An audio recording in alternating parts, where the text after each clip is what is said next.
Arrintaasi waxaa ugu markhaati kacay rasuulka sallallahu alayhi wasallam oo dhahay boqorka xabashida agtiisa laydinkuma dulminayo.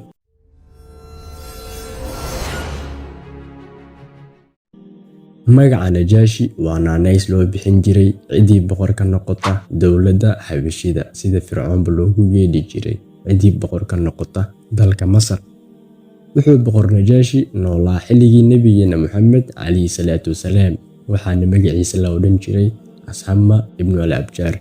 Najaashi aabihii ayaa ahaa boqor ka taliya dhulka xabashida, kadibna wasiiradii iyo la taliyayaashii boqorka ayaa dhagar maleegay oo waxay isku dhaheen boqorku wuxuu leeyahay hal wiil oo keliya, wiilkaasina waa madi, marka waa in aan dilnaa boqorka oo aan isaga beddelkiisa boqor ka dhignaa walaalkii oo lahaa 12 wiil. Dabcan la taliyayaashii boqorka sidii ayay kaga dhabeeyeen, waxayna dileen boqorkii, beddelkiisina waxaa yimid walaalkii.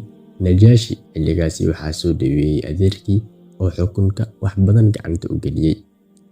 Kadibna raggii aabihii dilay ayaa cadhooday oo iskuna dhahay hadduu boqorku dhinto wuxuu xilka u magacaabayaa wiilkan, markaana wuu inaga aargoosanayaa oo wuxuu inoo dilayaa dhiiggii aabihii.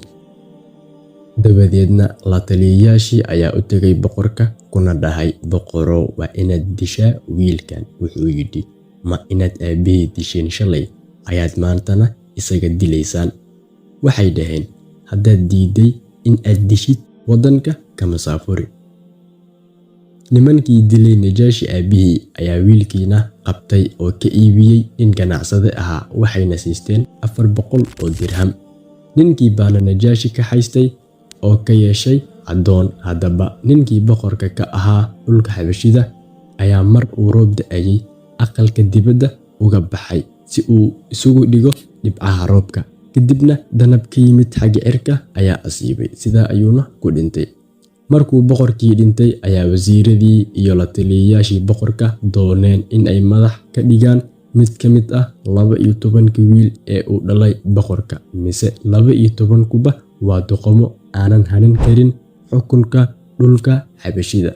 Dabadeedna raggii taladu ka go'aysay ayaa shiray, waxayna go'aansadeen in ay dib u soo celiyaan ninkii Najaashi ahaa ee ay addoon ahaan u iibiyeen.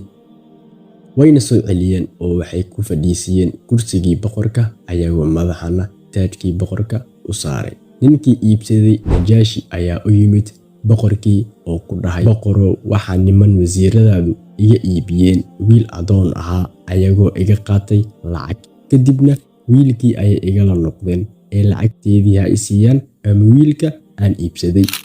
Boqorkii Najaashi wuxuu dhahay ninkan ha loo celiyo lacagtiisii ama wiilkiisii, maxaa yeelay markuu Ilaahay aniga mulkigaygii ii soo celinayay iga muuqaadanin wax laaluush ah. La taliyayaashii boqorka ayaa bixiyey lacagtii laga qaaday ninkii ganacsadaha ahaa. Arrintaasi waxay ahayd wixii ugu horreeyay ee ina tusaysa cadaaladiisii, in aanan dadka agtiisa lagu dulmin jirin. Dabcanna arrintaasi waxaa ugu markhaati kacay rasuulka sallallahu alayhi wasallam oo dhahay boqorka xabashida agtiisa laydinkuma dulminayo. Dulucda sheekadu ayaa waxay tahay inaadan ahaan qof dadka dulmiya. Aad iyo aad mahadsantihiin.